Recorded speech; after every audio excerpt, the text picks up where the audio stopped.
பமுகம் டிவியிலான தமிழ் வானில் ஊடாக உறவுகளின் இணைய வருவது தகவல் சாலை நிகழ்ச்சியோடு தொகுப்போடு திரு ஜோரட்டும் அவர்கள். வணக்கம் பாருங்கள்.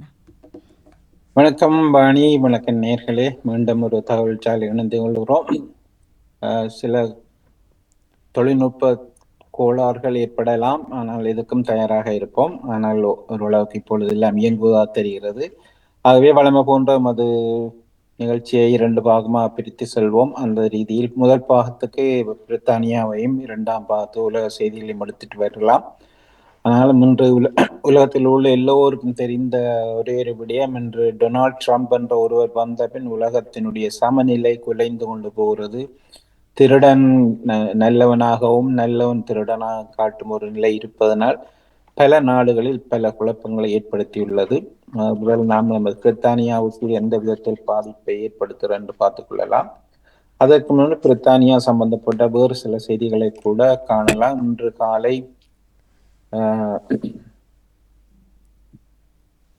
ஒரு பிரதான வீதி ஒன்றில் இந்த சிங்ஹோல்னு சொல்லுவோம், வீதியில் இருந்தாப்புல வீதி உடைந்து கீழே கிடங்காக போகும்.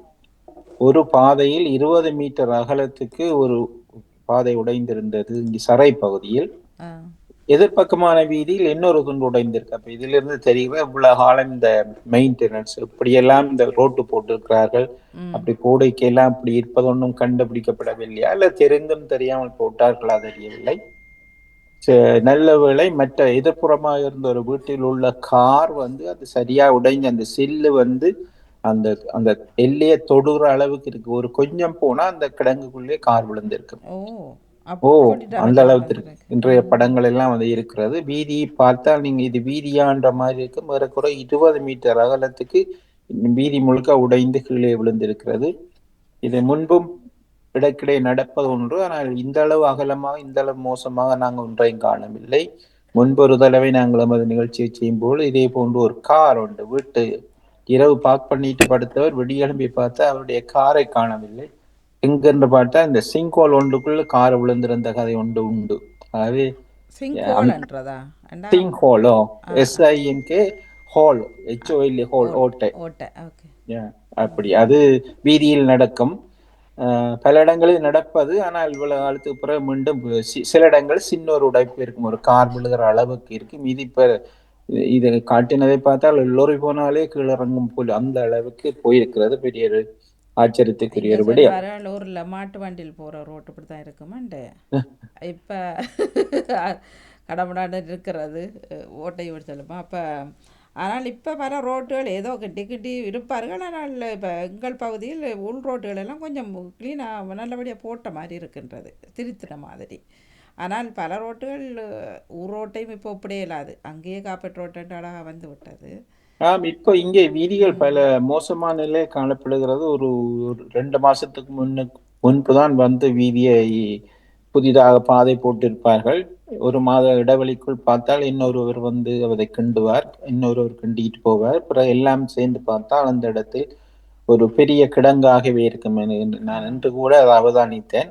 ஒரு சந்தி ஒன்றில் நாங்கள் திரும்பும் பொழுது கண்ணை மூடிக்கொண்டு திரும்பினால் கஷ்டமாயிருக்கும். கவனமாக அந்த கிடங்களுக்கு விழாமல் காரை ஓட வேண்டிய ஒரு நிலை காணப்படுகிறது.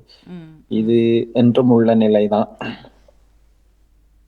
அடுத்து ஸ்போர்ட்ஸ் என்னும் பொழுது பல விளையாட்டுகள் இருக்கிற உதைபந்தாட்டம் என்று லீக் சாம்பியன் என்று, அதாவது இங்கே பிரதான சாம்பியன் கழகங்களுக்கு இடையான போட்டி. அதில் இன்று பிரித்தானியாவை சேர்ந்த மான்செஸ்டர் சிட்டியும் ரியல் மெட்ரிட்டும் விளையாடுறது. அது பெரிய ஒரு வாழ்வா சாவா என்ற போட்டி அவர்களுக்குள். ஆகவே இன்று இளைஞர்கள் பலர் தொலைக்காட்சிகளுக்கு முன்னுக்கும் ஃபுட்பால் பப்களில் தான் இருப்பார்கள். அடுத்து அதோடு இந்த டென்னிஸில் விளையாடும் உங்களுக்கு தெரியும், எம்மா ரடிகானு என்ற ஒரு பெண் பல தடவை வென்று சில சந்தர்ப்பங்களில் பிரித்தானியா சாம்பியனாகி வந்திருந்தவர். ஆனால் அவருக்கும் தொல்லைகள் சில கூடிக்கொண்டிருக்கிறது. இன்று அவர் துபாயில் விளையாடி கொண்டிருக்கும் பொழுது அவர் விளையாட முடியாத அளவுக்கு ஒரு பார்வையாளர் ஒருவர் அவரை ஒரு மோசமான முறையில் எது பார்த்திருக்கிறார்கள், சரியாக சொல்லவில்லை நினைக்கின்றேன். அவரை ஒரு கேவலமான முறையில் அவருக்கு தன்னை காட்டியிருக்க வேண்டும் போல இருக்கு. அதனால் அவர் கொஞ்சம் நிலை குலைந்து விளையாட முடியாத நிலையில் சிறிது நேரம் போய் அந்த ஜட்ஜ் அம்பையருடைய அந்த சேருக்கு கீழே இருந்து அழுது கொண்டிருந்ததை காணக்கூடியதாக இருந்தது. பின்பு அந்த குறிப்பிட்ட நபர் அங்கிருந்து அகற்றப்பட்டார். இது ஒரு முக்கியமான விடயமாக கருதப்படுகிறது. ஏனென்றால் இந்த இடத்தில் நாங்கள் சில விடயத்தை சேர்த்து பார்க்கலாம்.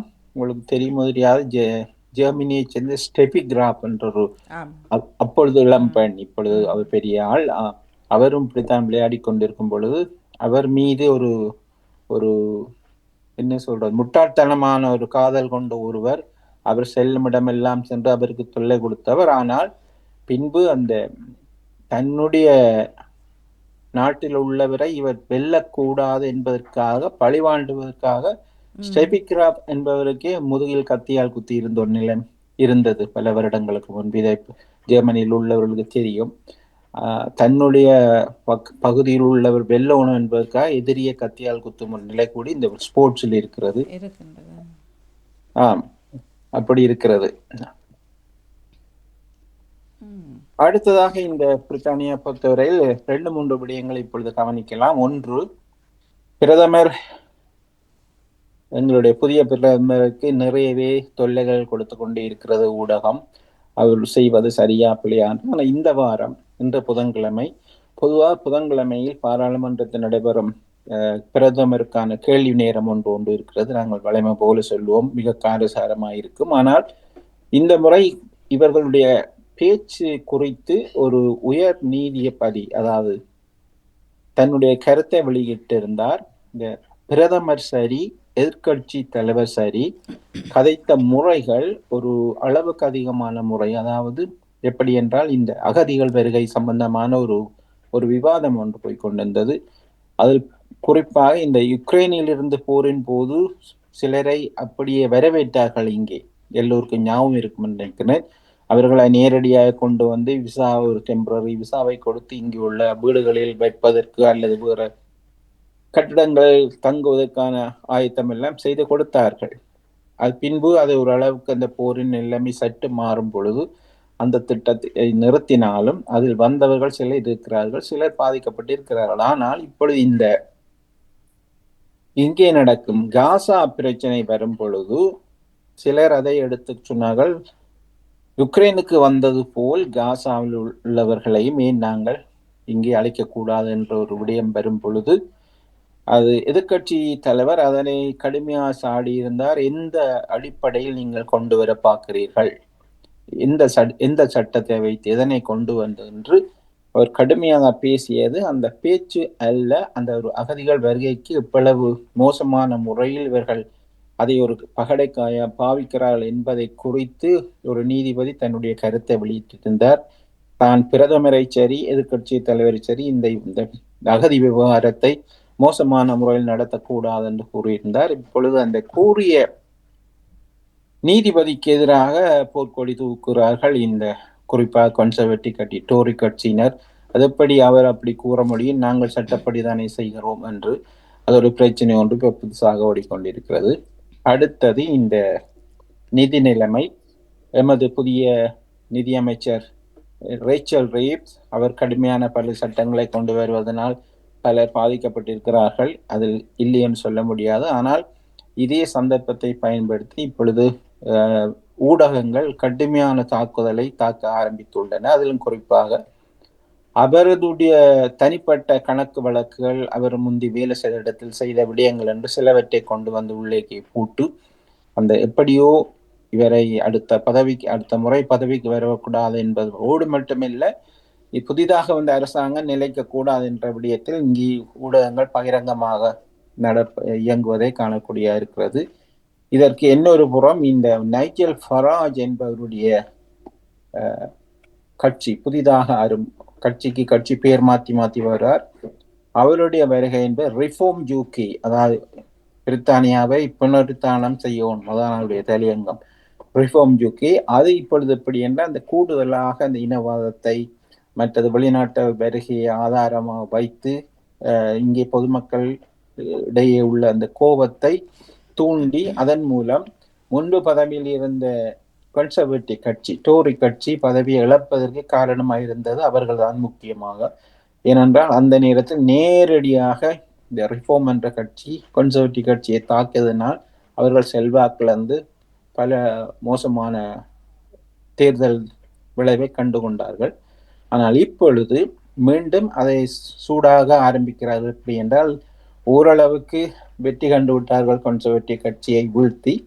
அவை இந்த வேகத்தில் தொடர்ந்து சென்றால் அடுத்த முறை வரும் பொது தேர்தலில் தங்களுடைய கட்சி மேலும் பெரும்பான்மையான இடங்களை பெற்று கன்சர்வேட்டிவ் கட்சியோ அல்லது ஆளும் இப்பொழுது லேபர் கட்சியோ இடங்களை பல இழந்து சில சந்தர்ப்பங்களில் ஒரு கடும் போட்டி வரும் பொழுது நைஜல் ஃபராஜ் ஏன் பிரதமராக வரக்கூடாது என்ற மாதிரியான ஒரு கேள்வி ஒன்று இப்பொழுது பலரிடம் எழுப்பப்பட்டு அதற்கான ஆயத்த வேலைகள் நடந்து கொண்டிருக்கிறாவே பிரச்சாரங்கள். இதற்கு உதவுவதற்கு இன்னொரு விடயத்தை சேர்த்து பார்க்கலாம். இப்பொழுது இந்த பிழையான தகவல்கள், ஃபேக் நியூஸ் என்று முன்பு கூறுவோம். முன்பு ஃபேக் நியூஸ் என்னும் பொழுது அதை யாரும் கவனத்தில் எடுப்பதில்லை. ஆனால் இந்த ஃபேக் நியூஸ் என்ற வார்த்தையை முதலாக பலருக்கு அறிமுகம் செய்தது முன்னிய ஜனாதிபதியாக இப்பொழுது ஜனாதிபதியாக இருக்கும் டொனால்ட் ட்ரம்ப் அவர்கள். ஆனால் இப்பொழுது நாங்கள் பார்த்தால் உண்மையில் இந்த ஃபேக் நியூஸ் என்றது பொய்யான செய்திகள் தான் இப்பொழுது செய்திகளாகவே மாறிவிட்டன.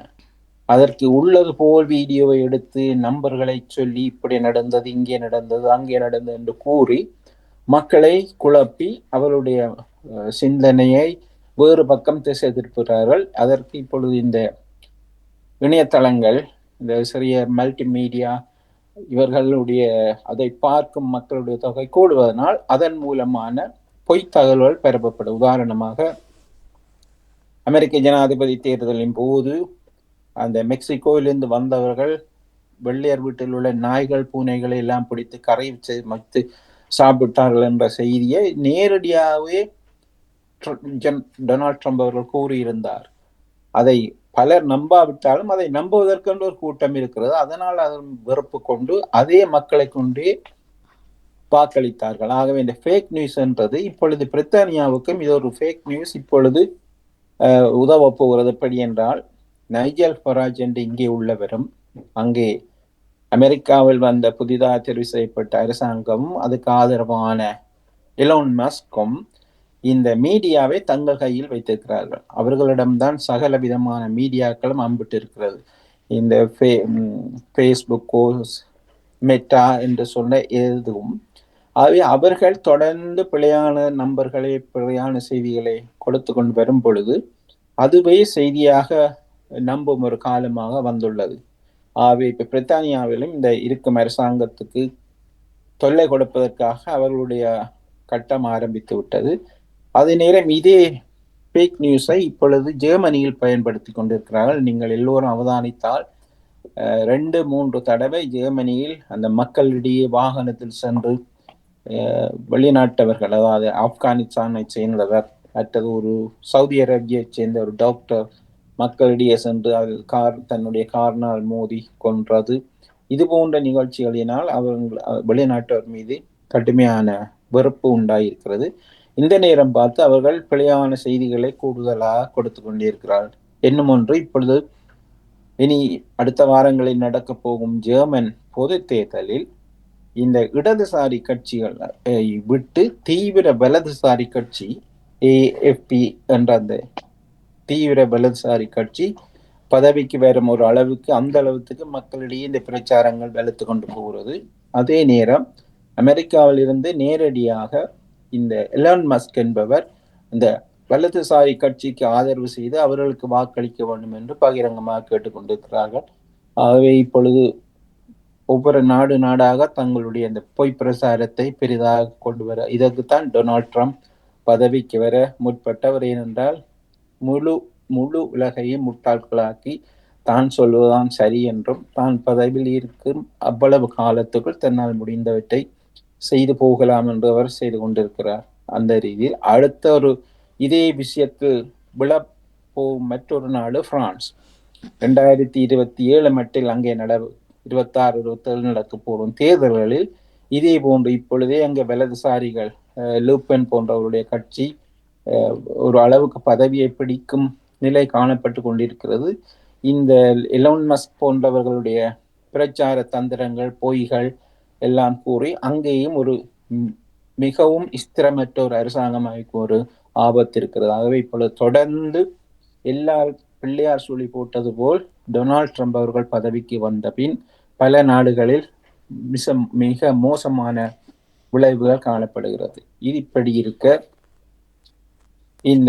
இப்பொழுது டொனால்ட் ட்ரம்ப் கூறியிருந்தார், இந்த யுக்ரைனுக்குரிய போரை தான் வந்த 24 மணி நேரத்தில் நிப்பாட்டுவேன் என்று அண்மையில் பேச்சுவார்த்தைகளுக்கு என்று சில ஆயத்தங்களை செய்திருக்கிறார்கள். ஆனால் இவர் செய்யும் ஆயத்தங்களை பார்த்தால் இது உண்மை போரை நிறுத்துவது, போர் நிறுத்தப்படலாம். ஆனால் நிறுத்திய பின் இந்த போரினால் என்ன நடக்க போகிறது என்றால் அவர்கள் ஏதோ ஒரு தந்திரம் ஒன்றை வைத்திருக்கிறார்கள். இந்த போரை கொண்டு அதனால் வரும் லாபங்களை கொள்ளையடிப்பது. உதாரணமாக இதுவரை காலம் ஐரோப்பிய நாடுகள் எல்லாமே யுக்ரைனுக்கு ஆதரவாக ஆயுதங்களை கொடுத்தன, ஒரு உதவிகளை செய்து கொண்டு வந்தன. ஆனால் இப்பொழுது டொனால்ட் ட்ரம்ப் பதவிக்கு வந்தவன் உடனடியாக இந்த ஐரோப்பிய நாடுகளை ஓரங்கட்டி ஐரோப்பிய நாடுகளுக்கான பாதுகாப்புகளை நாங்கள் கொடுக்க போவதில்லை, அது எங்கட வேலை இல்லை, நீங்களே பார்த்து கொள்ளுங்க என்றும் அந்த உபஜனாதிபதி அங்கே வந்து பை பாய் யூரோப் என்றார். யூரோப் பை பாய் போயிட்டு வாங்கோ, உங்களுக்கு நாங்கள் இனிமேல் இந்த கவரேஜும் தரமாட்டோம் என்று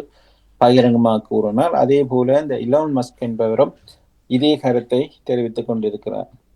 அது இப்பொழுது என்ன நடக்கிறது என்றால் பேச்சுவார்த்தை மூலம் இந்த போரை நிறுத்த போறேன் என்றும், அந்த பேச்சுவார்த்தை உதாரணமாக பிரச்சனைக்குரியவர்கள் பேச்சுவார்த்தையில் இயங்குவன். உதாரணமாய் யுக்ரைனில் தான் போர் நடக்கிறது, யுக்ரைனிய அதிபர் அதில் ஈடுபடுவோனும், யுக்ரைனிய அதிகாரிகள் அதில் கலந்து கொள்வோனும். ஆனால் டொனால்ட் ட்ரம்ப் ஒரு வேலையை செய்கிறார், தாங்களும் ரஷ்யாவும் தாங்களும் பேச்சுவார்த்தை நடத்த வேணும், அதுவும் இதுவரை நடந்த கட்டாரை விட்டு சவுதி அரேபியாவில் தான் நடத்த வேண்டும் என்றும், அதில் யுக்ரைனிய அதிபர் யுக்ரைனிய மக்களோ கலந்து கொள்ளக்கூடாது, நாங்கள் பார்த்துக் கொள்வோம், நீங்கள் பெற தேவையில்லை என்ற மாதிரியும்.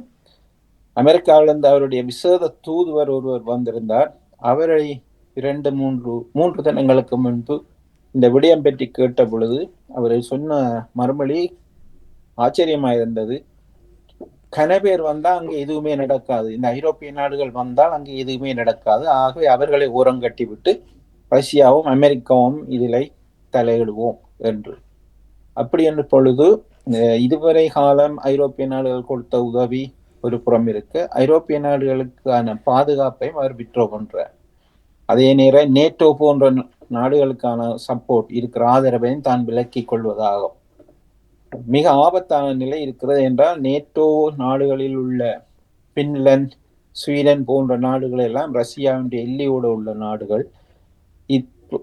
கடைசியாக நடந்த யுக்ரைனை எப்படி யுக்ரைனுக்குள் ரஷ்யா புகுந்து பல இடங்களை பிடித்ததோ அதே போன்று எதிர்காலத்தில் இந்த சின்ன நாடுகளுக்கு ஊடாக இன்னும் இதை பிடிக்கக்கூடிய ஒரு நிலை காணப்படுகிறது.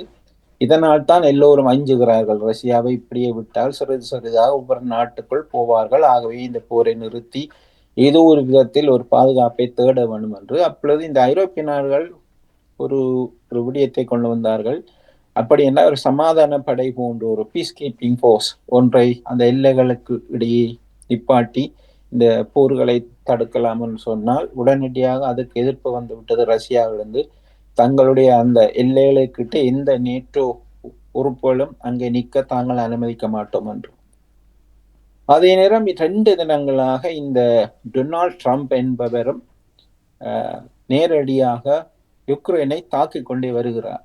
எப்படி என்றால் கூறியிருந்த அந்த யுக்ரைன் போரை ஆரம்பித்ததே செலன்ஸ்கி, யுக்ரைனிய அதிபர் தான் அந்த போரை ஆரம்பித்தார் என்று ஒரு படுபொய்யை கூறியிருந்தார். பின்பு அவர் அதுக்கு பதிலளிக்கும் பொழுது கூறியிருந்தார், இந்த பொய்ப்பிரச்சாரத்தையே ரஷ்யா செய்கிற அந்த பொய்ப்பிரச்சாரத்தை அதையே நம்பி அந்த மாய உலகில் ட்ரம்ப் வாழ்ந்து கொண்டிருக்கிறார் என்று தன்னுடைய கருத்தை தெரிவித்தார். இன்று அதற்கு பதிலாக மீண்டும் அவர் சொன்னார், இந்த போரை துவக்கியது இவர்தான், இவரை எப்படியும் அப்புறப்படுத்தணும், அவருக்கு அங்கு எந்த விதமான மதிப்பும் இல்லை. அவரே கூறுகிறார், 4% தான் மக்கள் தான் அவரை ஆதரிக்கிறார்கள் என்று ஒரு பயங்கரமான கருத்தை கூறியிருந்தார். அடுத்ததாக இன்னொரு வசனத்தை கூறியிருந்தார், மிக விரைவாக இந்த போரை முடிக்காவிட்டால் உங்களுக்கு ஒரு நாடு ஒன்று கூட இருக்க போவதில்லை. ரஷ்யாவுக்கு ஆதரவாக நின்று யுக்ரைனுக்கு இப்படி ஒரு வசனத்தை கூறும் பொழுது நீங்கள் ஒன்றுமே இல்லை, மிக விரைவில் எல்லாம் அழிந்து நீங்கள் இல்லாமல் போயிடுவீர்கள். அதன் கருத்து என்னண்டா, நான் சொல்றதை கேளுங்கள், இல்லை என்றால் உங்களுக்கு நாடே இராது, அழிந்து விடும். அழிந்து விடுவேன் சாபம் போடுறார். யா இது அத்தோடு இதில் இன்னொரு விடயம் இருக்கிறது. இந்த நாடுகள் அடிபடும் பொழுது இந்த ஒவ்வொரு நாட்டில் உள்ள உலோகங்கள், உதாரணமாக கிரீன்லாந்து என்ற தீவை தான் பிடிக்க போறேன் வேண்ட போறேன் என்று ட்ரம்ப் கூறியிருந்தார். காரணம், அந்த நாட்டில் உள்ள அந்த மிக விலை உயர்ந்த திரவிய நிலத்தில் உள்ள தாது பொருட்கள் இருக்கிறது, ஆகவே அந்த இடத்தை தான் பிடிக்க போகிறேன் என்று கூறினார். அதே போன்று இந்த யுக்ரைனிலும் சில இடங்களில் மிக பெருமதி வாய்ந்த உலோகங்கள் நிலத்தில் இருக்கிறது. அது இவர் இந்த போரின் போது இந்த நிலங்களை பிரித்து கொடுக்கும் பொழுது அவற்றை எப்படியும் யுக்ரைனிடமிருந்து எடுத்து அதை ரஷ்யாவுக்கு கொடுத்து பின்பு ரஷ்யாவும் தாங்களும் வர்த்தகம் செய்து அந்த வர்த்தகத்தின் ஊடாக லாபம் அடையலாம் என்பது இவருடைய இன்னொரு திட்டம். இது வெளியில் தெரியாவிட்டாலும் இப்பொழுது எல்லோருக்கும் ஓரளவுக்கு புரிய துவங்கிவிட்டது என்ன நடக்கிறது என்று. ஆகவே இந்த போரை பயன்படுத்தி அதற்கு என்ன ஒரு உதாரணமா நாங்கள் கூறலாம். இந்த இஸ்ரேல் ஹமாஸ் இவர்களுக்கிடையான போரில் பலஸ்தீனத்தில் உள்ள அந்த பலஸ்தீன மக்கள் இவ்வளவு கொல்லப்பட்டு அவர்கள் இடமில்லாமல் அலைந்த பொழுது அவர் கூறியிருந்தார், இவர்களை இனியெல்லாம் அங்க போய் இருக்க முடியாது, கட்டிடமெல்லாம் அடிந்து போயிருக்கிறது, ஆக்களுக்கு ஆபத்து, ஆகவே இவர்களை வேறு நாடுகளுக்கு அனுப்பி பக்கத்தில் உள்ள நாடுகளுக்கு, உதாரணமாக எகிப்து, சிரியா அல்லது ஜோர்டான் போன்ற நாடுகளுக்கு இவர்களை போய் இருக்க விட்டு அந்த நிலத்தை எடுத்து தான் அபிவிருத்தி, அதில் தான் அந்த நிலத்தை வாங்க போகுது, அதாவது பலஸ்தீன நிலத்தை தானே வாங்கி அதை ஒரு புதிய இன்னொரு புதிய நாடு மாதிரி அமைத்து கட்டிடங்கள் கட்டி உல்லாச விடுதிகளை கட்டப் போவதாக அறிவித்துள்ள. பாருங்கள், மக்கள் இவ்வளவு நாளும் இருக்க வழி இல்லாமல் ஏறக்குறைய 48,000 வரை கொல்லப்பட்டு இருக்கிற இந்த நிலையில் அவர்களை அப்புறப்படுத்திவிட்டு அந்த இடத்தை தான் இப்படி பயன்படுத்த போகிறோம் என்று கூறியிருக்கிறார். ஆகவே இதிலிருந்து புரிகிறது என்னவென்றால், இந்த ஒவ்வொரு போரையும் வைத்து போரை நான் நிப்பாட்டுகிறேன் என்ற பெயரில் அவர் இந்த போரினால் கூடிய லாபம் அடைய முயற்சிக்கிறார் என்பது தெரிகிறது. இஸ்ரேல் பாலஸ்தீனத்தை எப்படி அழித்து விட்டு அங்கே தன்னுடைய சாம்ராஜ்யத்தை கட்ட முயற்சிக்கிறாரோ அதே போன்று இப்பொழுது மறைமுகமாக ரஷ்ய அதிபருக்கு ஆதரவாக அவர் பேசிக்கொண்டு வருகின்றார். ஆனால் இது ஆச்சரியம் என்னென்றால், ரஷ்ய அதிபர் நேற்று கூறும் பொழுது கூறினார், இல்லை பேச்சுவார்த்தைகள், அது யுக்ரைனும் கலந்து கொள்ளட்டும், ஆடு நினைக்கிறது என்று ஊனாய் அளவு என்று நாங்கள் தமிழ் ஒரு பழமொழி இருக்கிறது. அவர் நல்ல பிள்ளைக்கு இதை கதைக்கிறார். ஆனா இவர் சொல்லுகிறார், ட்ரம்ப் சொல்றார், அவர்கள் எல்லாம் தேவையில்லை, நாங்களே சமாளிப்போம் என்று. மற்றது ரஷ்ய அதிபர் சட்டப்படி, அதாவது அவர் மீதான தடைகள் இருக்கு, பிரயாண தடைகள், சர்வதேச நீதிமன்றத்தினால் கைது செய்யப்படக்கூடிய ஒரு நிலை இருக்கிறது. இன்று அந்த பேச்சு மீண்டும் வந்தது. பேச்சுவார்த்தைகளுக்கு ரஷ்யா கலந்து கொள்ள அமெரிக்கா முயற்சிக்கும் போது இந்த சர்வதேச நீதிமன்றத்தினுடைய ஒரு கட்டுப்பாடும் இருக்கிறது. ஆகவே அவற்றை இல்லாமல் உடைத்தெறியும் ஒரு தந்திரம் தான் இந்த ட்ரம்பினுடைய தந்திரம்.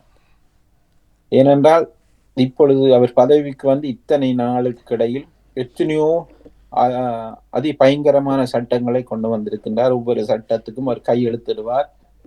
கையெழுத்துவதே பெரிய கேமரா படம் எடுக்கும். அவருக்கு இப்போ என்ன செய்தாலும் தன்னை காட்டிக்கொண்டே இருக்கணும் என்பது அவருடைய ஆசை. பெரிய எழுத்து காட்டுவார். ஆனால் இவர் கொண்டு வந்த அத்தனை சட்டங்களும் சட்டமாகுமா என்ற ஒரு கேள்வி சந்தேகத்துக்குரியதாக இருந்த பல இடங்களில் அவை நிறுத்தி வைக்கப்பட்டுள்ளன. இந்த நிலையில் இப்படி போகிறது. இப்பொழுது இன்று இப்படி இருக்கையில் இந்த ஐரோப்பிய நாடுகளை ஓரங்கட்டியதனால் இப்பொழுது ஐரோப்பிய நாடுகளுக்கு இடையில் ஒரு வீழ்ச்சி ஒன்று விழித்தெழ துவங்கிவிட்டார்கள். இந்த ரீதியில் அமெரிக்காவை நம்பிக்கொண்டு நாங்கள் இருக்க முடியாது, நாங்கள் எல்லா நாடுகளும் சேர்ந்து ஒன்றாக ஒரு புதிய படையை உருவாக்கி எமது பாதுகாப்பை நாங்களே பார்த்துக்கொள்வோம் என்று அவர்கள் ஒரு முயற்சியில் இறங்கியுள்ளார்கள். கடந்த திங்கட்கிழமை பிரான்சில் இந்த முயற்சி ஆரம்பிக்கப்பட்டது. இன்றும் வெவ்வேறு நாட்டு தலைவர்கள் அங்கே சந்திக்கிறார்கள். இது அமெரிக்காவுக்கு இது ஒரு பெரிய ஒரு சேலஞ்ச், ஒரு ஆத்திரமாக இருக்கிறது. ஆகவே இப்பொழுது ஆரம்பித்து விட்டார்கள் இந்த பொய் பிரச்சாரத்தில். இன்று ஃபாக்ஸ் நியூஸ், நீங்கள் அமெரிக்காவில் உள்ள ஃபாக்ஸ் நியூஸ் என்றால் அது பொய் சொல்ற தொலைக்காட்சி என்றே எடுத்துக்கொள்ளலாம். அது இன்று அறிவித்திருக்கிற வாரக்கிழமை மேக்ரோன் அமெரிக்காவுக்கு வருகிறார் என்று. அங்கே அவர்கள் போகும் முன்னுக்கு இவர்களே ஒரு பொய் செய்திகளை இப்படி பரப்பி கொண்டே இருக்கிறார்கள்.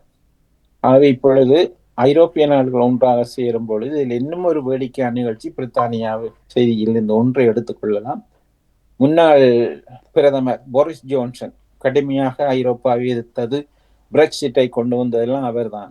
ஆனால் இன்று அவர் ஒரு அதிரடியாக ஒரு விடயத்தை கூறியிருந்தார். இந்த அமெரிக்காவின் போக்கும் இவர் செய்கிறதெல்லாம் சரியே இல்லை, ஐரோப்பிய நாடுகள் விழித்துக் கொள்ளுங்கள், அதற்கு எதிராக நீங்கள் சரியான சீரியஸா இதை ஒரு முக்கிய பிரச்சனையாக எடுத்து எல்லோரும் இதில் ஒரு கவனம் செலுத்துங்கள் என்று அவர் கூறியது பார்க்கும் பொழுது இப்ப அடுத்ததாக இன்று அல்லது நாளை போரிஸ் ஜோன்சனுக்கு எதிராக நிச்சயமாக டொனால்ட் ட்ரம்ப் புதிய ஒரு கதையை திறந்து விடுவார் என்று எதிர்பார்க்கலாம். அழைப்பில் இருந்தால் அவர்களை எடுத்துக்கொண்டு அப்படியே தொடரலாம். இதே நேரம் ஒரு இன்று இளையவர் ஜெர்மனிய செய்திகளுடன் இதில் செய்கிற இளையவர்கள் ஒருவர் சொல்லியிருந்தார். இப்போ இந்த ஊழிச்சில் இருக்கிற அல்டி கடை இருக்கு தானே, அப்போ அதுக்குள்ள போக்கில் 10 பவுண்ட்ஸ் அவர் சொன்னார் 12 யூரோ அப்படின்ட்டு, 10 யூரோ 10 பவுண்ட்ஸ் கட்டி தான் உள்ளே போக வேண்டும் அப்படின்ற ஒரு செய்தியை சொல்லியிருந்தார். நான் சொன்னேன் அப்படி நாங்கள் ஒன்றும் கேள்விப்படையில், மற்றது அல்டிக்குள்ளே போகிறதுக்கு 10 பவுண்ட் ஏன் அதுக்குள்ளே நாங்கள் பே பண்ணி போட்டு போகணும், அப்படி எதுவும் செய்திகள் இருக்காண்ணா? இல்லை இல்லை இல்லை அப்படிங்க அப்படி செய்ய முடியாது. ஒரு ஒரு 50 பென்ஸ் சாக்லேட் எடுக்க போனாலும் 10 பவுண்ட் கொடுத்து போகணும் அப்படி அது அப்படி இருக்காது. அவர் வேற எதுவும் பிள்ளையா சொன்னது, அவர் ஜெர்மனி செய்தியுடன் சொன்னார். ஜெர்மன் செய்தி சில வேளை இந்த ஃபேக் நியூஸ் இப்ப நான் சொல்றேன் தானே இருக்கும், அப்படியான செய்திகள் இப்ப பொய்யான செய்திகள் எல்லாம் பரவி கொண்டே வருகிற சில சந்தர்ப்பங்கள் நாங்களே அதை பார்த்தா. சென்ற வாரம் ஒரு நிகழ்ச்சியை பல தொலைக்காட்சிகள் ஒப்பிட்டு காட்டினார்கள். இந்த பொய்யான தகவல்களை இப்படி செய்து உண்மையாக இப்படித்தான் நடக்கிறது.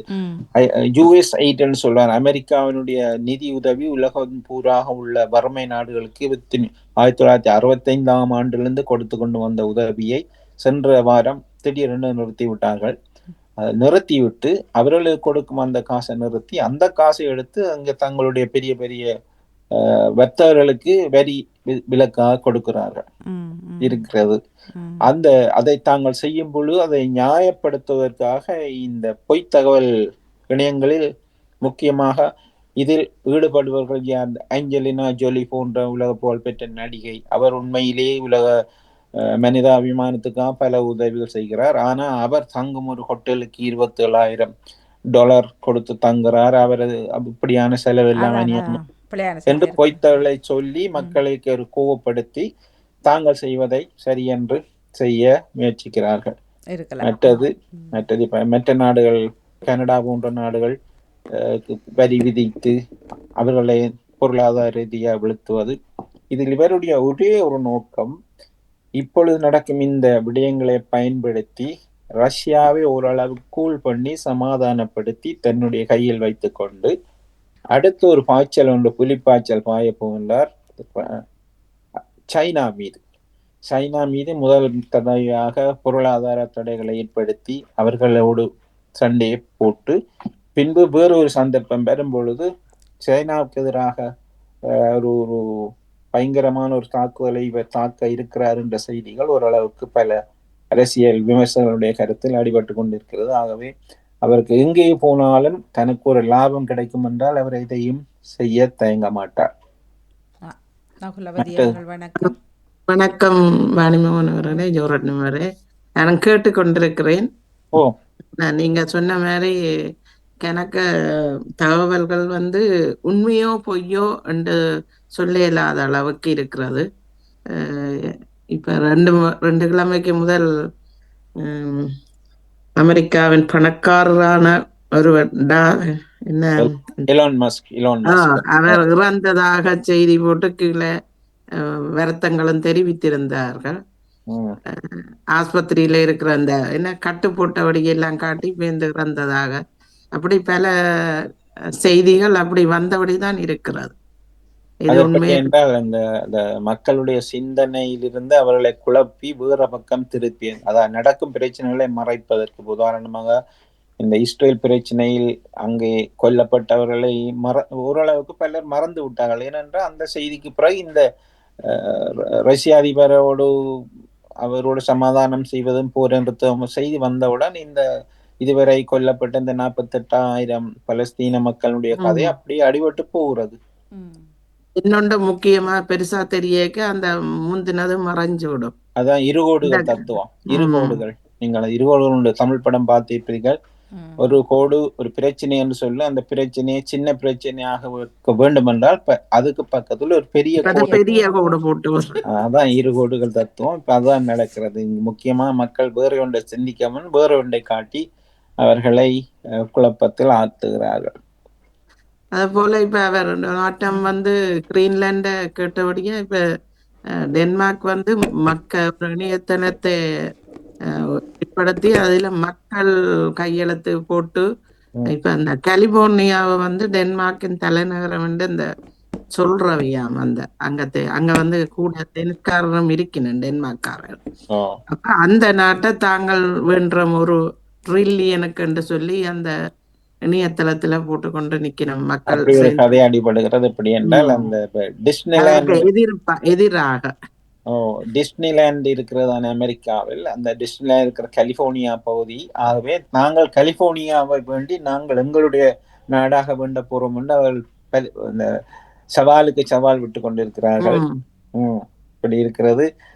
அடுத்தது இப்ப இந்த போர் முடிவில் அநேகமாக இந்த பேச்சுவார்த்தை என்று உண்மையில் ஆரம்பிக்கப்படவில்லை. ஆரம்பித்து என்ன கண்டிஷனில் இந்த போர் நிறுத்தப்படும் என்றால், நிச்சயமாக இந்த போரை நிறுத்துவதற்கு முன்பே அமெரிக்காவினுடைய கருத்து எப்படி என்றால், ரஷ்யா தான் பிடித்த இடங்களை விட்டு பழைய எல்லைகளுக்கு போகும் என்றெல்லாம் நீங்கள் எதிர்பார்க்க கூடாது.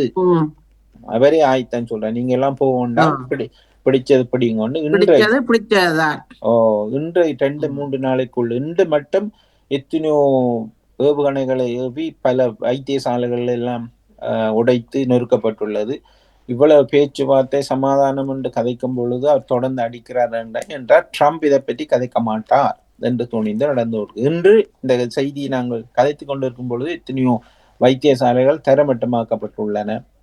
அதே போன்று 2-3 தினங்களுக்கு முன்பு இந்த ஷெர்னோபில் என்ற இடத்து அணு உலை ஒன்று இருக்கிறது. அதுதான் பல தடவை இந்த போரின் போது அது உடைந்தால் ஆபத்து இருக்கும் பொழுது கடந்த வாரம் ஒரு ஏவுகணையை ஏவி அந்த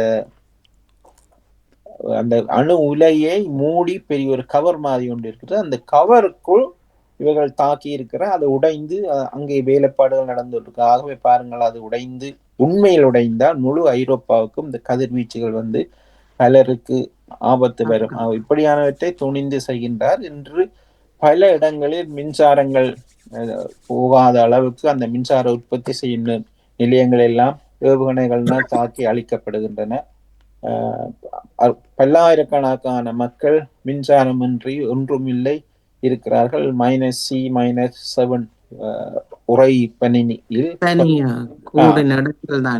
ஆனால் அதை பற்றி இவர்கள் இந்த பெரிய சமாதான விரும்பிகள் தாங்கள் தான் உலகத்தின் தலைவர் என்று சொல்லுவார்கள். இதை பற்றி வாயே மூட கூறுகிறார்கள் இல்லை. அடுத்து உதாரணத்துக்கு இப்ப அமெரிக்காவில இந்த நகரங்கள் எரிந்தது தானே, அத பெருசா பேசி கொண்டிருந்தவ இப்ப வேற இதுகள் வந்தோடனே அதை பற்றி கதையே இல்லை. போயிட்டு அது அப்படியே டப்பண்டு அணைஞ்சிட்டு மாதிரி. அது அநேகமா அது இல்லை, அது உண்மை இனி வெளிவராது. ஏனென்றால் இவர்கள் இருக்கும் மட்டும் டொனால்ட் ட்ரம்போ எலான் மஸ்க் இருக்கும் வரை உண்மை இந்த நெருப்பு எப்படி எரிந்தது என்ற செய்தி யாரும் ஆராய்ச்சி செய்தாலும் அவர்களை செய்ய விட மாட்டார்கள். அது பல இடத்தில் சந்தேகம் தெரிவிக்கப்பட்டது. 5 வெவ்வேறு இடங்கள் இந்த தீ ஆரம்பிக்கப்பட்டது என்று. ஆகவே இது தானாக அந்த சந்தர்ப்பத்தை பயன்படுத்தி தீ வைத்திருக்கலாம். அதே நேரம் அந்த தீ எரியும் பொழுது ஜனாதிபதியாக இருந்தது ஜோ பைடன். ஆகவே அவர் இருக்கும் பொழுது முந்தி இந்த தீயணைப்பு கொஞ்சம் மேல உயர்ந்துருங்க. உங்களோட போன் கீழே போக தெரியல, கீழே போறீங்க. சரி, நன்றி. Okay, sorry.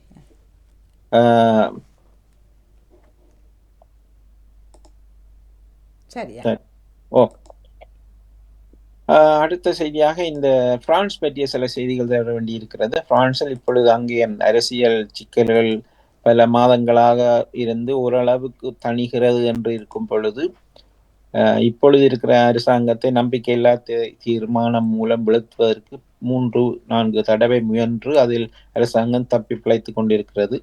ஆனால் இந்த பிரதமராக இருக்கும் பிரான்சுவா பயோரோ என்பவரோடு சம்பந்தப்பட்ட 30 வருடங்களுக்கு முன் நடந்த ஒரு நிகழ்ச்சியை பெரிதாக கொண்டு வந்து அதன் மூலம் அவரை குற்றவாளியாக காட்டி இதை சாட்டி அவரை ராஜினாமா செய்யணும் என்ற ஒரு முயற்சி இப்பொழுது அங்கே ஆரம்பித்து உள்ளது. அதாவது மெலோன்ஷோ என்பவருடைய கட்சி வந்து எப்படியும் அரசாங்கத்தை எதிராக பழி வாங்கி இவர்களை பதவியிலிருந்து வீழ்த்துவதே அவர்களுக்கு மக்களுக்கு உதவி செய்வதில்லை, இந்த அரசாங்கத்தை வீழ்த்த வேண்டும் என்றதில் கவனமாக இருக்கிறார். அது குறிப்பாக இந்த இப்பொழுது பிரதமராக இருக்கும் பிரான்சுவா பயோரோ என்பவர் உள்ள அந்த பெத்தராம் என்ற ஒரு இடம், ஒரு நொட்டடாம் டு பெத்தராம் என்ற இடத்தில் பாடசாலைகளில் அந்த நாட்களில் பாடசாலையில் நடைபெற்ற பாலியல் துன்புறுத்தல்கள் அத்தோடு வன்முறைகள் முன்பெல்லாம் இந்த பாடசாலையில் மாணவர்கள் தண்டிக்கப்படுவார்கள், பிரம்பினால் அடிக்கு படு மோசமான முறையில். இங்கே பிரித்தானியாவில் அண்மையில் இதை போன்ற பல விடயங்கள் கண்டுபிடிக்கப்பட்டன. அப்படியான ஒரு விடயம் வந்து இப்பொழுது பிரதமராக இருக்கும் பிரான்சுவா பயோரோக்கு தெரிந்தும் அவர் அதை பற்றி தெரியாமல் மறைத்தார், பொய் சொன்னார் என்ற ஒரு விடயம் இப்பொழுது அங்கே பூதாகரமாக வந்து கொண்டிருக்கிறது. இது இன்றளவில் அதற்கு ஒரு விசாரணை குழு அமைத்து என்ன நடந்தது என்றதை கண்டுபிடிக்க வேண்டும் என்ற நிலைக்கு ஒத்துக்கொண்டிருக்கிறார்கள். ஆனால் அது உண்மை என்று கண்டுபிடித்து உண்மை நிறுவினால் பிரதமர் ராஜினாமா செய்ய வேண்டும் என்று ஒரு நிலை இருக்கிறது. ஆகவே அரசியல் ரீதியாக எல்லா விதமான தந்திரங்களையும் கையாண்டு இந்த நாடுகளை ஒரு வேறு திசைக்கு போய்கொண்டு, உதாரணமாக ஜெர்மனியை பொறுத்து கொள்ளுங்கள், பாருங்கள், உலகத்திலேயே அமெரிக்கா போன்ற நாடுகளுக்கு அடுத்து ஒரு சக்தி வாய்ந்த நாடாக இருந்தது ஜெர்மனி. இன்று ஜெர்மனி எந்த அளவு மோசமான நிலைக்கு போயிருக்கிறது பார்த்தால் அதை பொருளாதார ரீதியாக விழும் பொழுது இந்த அங்கே உள்ள வலதுசாரி போக்குள்ளவர்களுடைய ஆதரவு பெருகி அரசாங்கத்தை தலையடி கொடுத்து அண்மையில் அங்கே ஒரு 23 வயதுடைய ஆப்கானிஸ்தானில் வந்து அகதி தஞ்சம் கேட்ட ஒருவர் தன்னுடைய வாகனத்தினால் அங்கே மக்கள் இருந்த இடத்தில் மோதி அவர்களை காயப்படுத்தி இருந்தார்.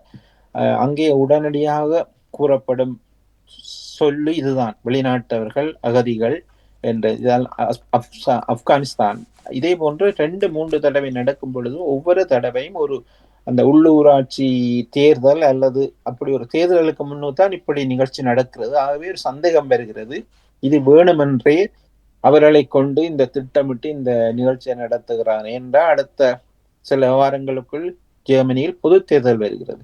ஆகவே இந்த பொது தேர்தலில் ஓரளவுக்கு இப்பொழுதே கூறப்படுகிறது, இப்பொழுது கட்சி பதவியில் உள்ள கட்சிகளால் தூக்கி எறியப்பட்டு தீவிர வலதுசாரி கட்சி தான் அங்கே ஆட்சிக்கு வரப்போகிறது என்று அதற்கு ஆதரவாக எலோன் மஸ்கும் அமெரிக்கா உபஜனாதிபதியும் ஆதரவு தெரிவித்திருந்த விடயமும் அண்மையில் அவர்கள் இங்கே ஐரோப்பாவுக்கு வந்து பாரிஸில் AI ஆர்டிபிஷியல் இன்டெலிஜென்ஸ் என்ற விடயம் சம்பந்தமாக அதை இப்பொழுது ஐரோப்பிய நாடுகள் கண்டுபிடித்து சீனா அதை கண்டுபிடித்து அமெரிக்காவுடைய மூஞ்சையில் சாணம் பூசின போது செய்ததனால் அந்த ஆத்திரத்தில் இப்பொழுது மற்ற நாடுகள் இதில் தலையிட விடாமல் அமெரிக்கா தடுத்து கொண்டு வருகிறது. அது குறிப்பாக ஐரோப்பிய நாடுகள் எல்லாம் சேர்ந்து 60 நாடுகள், ஐரோப்பிய நாடுகள் மட்டுமில்லை, அவர்களோடு 60 நாடுகள் சேர்ந்து இந்த AI டெக்னாலஜி, AI தொழில்நுட்பத்தை பயன்படுத்த வேண்டும் என்ற பொழுது அமெரிக்கா அதுக்கு எதிராக குரல் கொடுத்து இவர்களை கடுமையாக கண்டித்து, அவர்களுடைய பேச்சு,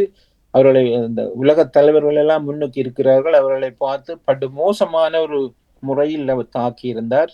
அவர்களுடைய முகத்தை பார்க்கவில்லை, இப்படியெல்லாம் பேசுவாரா என்று நினைக்கும் அளவுக்கு பேச்சிருந்தது. அடுத்த நாள் ஜெர்மனியில் மியூனிச்சில் பாதுகாப்பு என்ற ஒரு மாநாடு நடந்தது. அங்கேயும் சென்று அந்த வான்ஸ் என்ற உப ஜனாதிபதி இந்த திட்டங்களுக்கு எதிராகவும் இந்த பாதுகாப்பு முறைகளுக்கு எதிராக மிக கடுமையாக ஐரோப்பிய நாடுகளை தாக்கி இருந்தார்.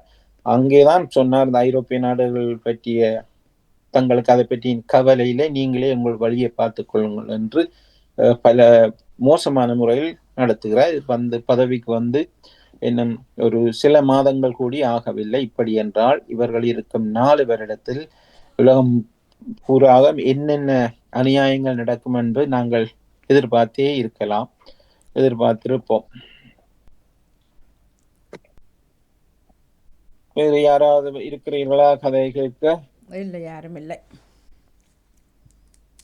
சென்ற வாரம் இங்கே யூகேயில் நடந்த ஒரு முக்கியமான நிகழ்ச்சி, அந்த வேலண்டைன் டே அன்று ஒரு பப் ஒன்று கென்ட் பகுதியில் உள்ள ஒரு பப்பில் ஒரு துப்பாக்கி சூட்டு சம்பவம் நடந்தது. அதில் ஒரு பெண் சுட்டுக் கொல்லப்பட்டார். அது சிறிதாகத்தான் அந்த செய்திகள் வந்தது. அது சுட்டு கொண்டவர் அந்த பெண்ணுடைய கணவர். அவர்கள் பிரிந்து விட்டார்கள். அந்த பிரிந்த கோபத்தில் அவர் பழி வேண்டுவதற்காக அந்த காதல்தனத்தை பயன்படுத்தி அவர்கள் இந்த பப்பில் காப்பாக்கில் வைத்து சுட்டிருந்தார். சுட்ட பின் அவர் அந்த காரை வேகமாக எடுத்துக்கொண்டு போய் எங்களுடைய அந்த பெரிய பாலம் இருக்கிற அந்த பாலம் வரை போய்விட்டு பிழையான இடத்தில் காரை பார்க் பண்ணியிருந்தார். பின்பு காருக்குள் துப்பாக்கி காணப்பட்டது. ஆனால் அவரை காணவில்லை. பெரும்பாலும் அவர் அந்த பெரிய பாலத்திலிருந்து அந்த தேம்ஸ் நதிக்குள் குதித்திருக்கலாம். வேற வழியே இல்லை அதிலிருந்து தப்புவதற்கு. ஆனால் அதற்கு விழுந்தால் அவர் நிச்சயமாக இறந்திருப்பார், சந்தேகமே இல்லை. ஏனென்றால் அது எத்தனையோ அடி உயரம். பின்பு அந்த சரியான குளிரான நேரம், சில நிமிடங்கள் இறந்திருக்கலாம். இப்பொழுது அவர் இறந்திருப்பார் என்று அவர்கள் உடலை தேடும் நிகழ்ச்சி நடந்து கொண்டிருக்கிறது. இது பிரித்தானியாவில் சென்ற வாரம் ஒரு பெரிய செய்தியாக பேசப்பட்டது. அவர்கள் பேரோட அந்த வேலண்டைன் டே மாறும் தெரியா அவர்கள் இருவர் இறந்தபடியினால்தான் இந்த பேர் வந்தா சொன்னாரு. அந்த வேலண்டைன் என்றவரும் இன்னொருவரும் அப்ப சில வளைவர்கள பேர்ல எல்லாம் நல்ல கொண்டாடுவார்கள் தெரியல. அதே நேரம் இங்க ஒரு ஆளுக்கு லொட்டரியும் விழுந்ததாமண்டே காதலர் தினத்துல இருந்து. ஆனா அவர் அந்த காசை பணத்தை பெறவில்லை. ஏன்னா ஏனென்றா என்னத்துக்காக பெறவில்லையோ தெரிய பெறவில்லை என்ற 13 நாள் கழித்து தான் அது உரிமை கூறாடி இருக்கு. ஒன்று முதல் நாங்கள் கூட விளையாட்டுக்கு எடுப்போம், எடுத்துட்டு இங்கேயும் போட்டுடுவோம், எங்களுக்கு எங்க விழப்போது அப்படியே அவரும் இருந்திருக்கலாம். பிறகு ஓரளவுக்கு பார்த்த பொழுது ஆனால் உடனடியாக போய் இந்த ஒரு தொகை ஒருவர் கிளைம் பண்றேன்னா கஷ்டமா இருக்கும். என்றால் உடனடியாக அந்த செய்தி கசிந்து விட்டால் இவரிடம் மூலம் பணம் இருக்கண்டா உயிருக்கு ஆபத்து இருக்கும். ஆகவே யோசித்து இருக்கலாம். நல்லது நடக்கும். இப்ப இந்த துப்பாக்கி சூடும் அதே நாள் தானே நடந்திருக்கு. எதுவும் நடக்கலாம் என்று எதிர்பார்க்கலாம். நீங்க இந்த காதல தினத்துக்கு பேர் மாத்திரண்டு தான் நிக்கிறீங்க. எப்படியாவது அவர் இப்ப அந்த நோக்கத்தெல்லாம் செய்தாரு தெரியல. தானே முறந்து வைஃபை விட்டார். அப்ப ஆனா அவர் செய்து விட்டு தன்னுடைய ஃப்ரெண்ட் ஓடினவர் அது ஓடிப்போய் தன்னுடைய ஃப்ரெண்ட் ஒரு ஆளுக்கு போன் பண்ணி சொல்லி இருக்கிறார், சரி நான் சுட்டுட்டேன், அவ செத்துட்டா, ஆனா நான் இனி இருந்து பிரயோசனம் இல்லை, நான் செத்தே ஆகணும். ஓகே, நான் ஓடினால் கடைசியா இந்த போலீஸ் சுட்டு அந்த துப்பாக்கி சூட்டில் தான் நான் இறப்பேன் என்று சொல்லி போன் பண்ணியிருந்தார். ஆகவே பார்த்தா துப்பாக்கியை விட ஆற்றுக்கள் குதித்து தப்பலாமல் நினைக்கிறேன். ஆனா அங்கே தப்புவதற்கு எந்த விதமான சந்தர்ப்பமும் இல்லை. சென்ற நிகழ்ச்சியோடு நாம் நிகழ்ச்சியை முடிவு கொண்டு வரோம். வாணி, வேறு யாராவது இல்லை தானே? இல்லை இல்லை. நன்றி நன்றி நன்றி. சூடுன்றதை விட அநேகமா கத்து குத்து இந்த அதுதான் இப்ப லண்டன்ல தெரியுது. அதுதான் ரெண்டு விளங்குது இல்லை. அதுவும் சின்ன வயது பையன்களும் பொண்ணுகளும். அது கத்தி குத்து என்றால் துப்பாக்கியை வைத்திருக்க முடியாது. நீங்க என்ன காரணங்களும் துப்பாக்கியை வைத்திருக்க முடியாது. துப்பாக்கி வைத்திருந்தாலே உங்களுக்கு 5 வருட சிறை. நீங்க சுட்டிங்களோ சுடையிலையோ.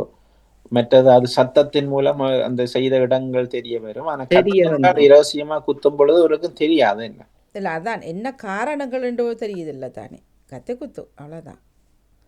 காரணம் என்ன? பழிவண்டல் தான், பழிவண்டல். மற்றது பாடசாலைகளில் அநேகமா இந்த பாடசாலை மாணவர்களுக்கு இடையே கத்தி குத்தல் இங்கே பார்த்தா இந்த புகழ் பெற்ற மாணவர்களா இருப்பார்கள். உதாரணமாக விளையாட்டில் ஃபுட்பாலில் நல்ல திறமையானவர்களா இருப்பார், அல்லது பாடசாலையில் எல்லாராலும் விரும்பப்படும் ஒரு மாணவனாக இருப்பான். அப்பொழுது பொறாமை இருக்கும். இது எங்களுக்கு தெரியும். மற்ற எல்லா பொம்பளை பிள்ளைகளும் ஒரு படியனை நல்லா விரும்பி இருந்தால் இவர்கள் அதை விரும்பாத சில இப்படி பிறருக்கு ஒரு வேலை செய்யறேன் பாரு. அநேகமான இடத்தில் இது பின்புலம் இருக்கும். இந்த பொறாமை தான் இது காரணமா இருந்தது. சரி, நாங்கள் இதோட நிகழ்ச்சியை முடிவு கொண்டு வரோம். மீண்டும் அடுத்த வாரம் சந்திப்போம். வாணி, எல்லோருக்கும் நன்றி, வணக்கம். நன்றி அண்ணா, நன்றி, வணக்கம். நன்றி, வணக்கம். வருகின்றது தகவல் சாலை தோப்படுத்துகிற யோரட்டம் அவர்கள் இணைந்திருந்த நேரம். நகுலவதி தெளித்தவனர்களுக்கும் நன்றி. யோரட்டம் நன்றி, வணக்கம்.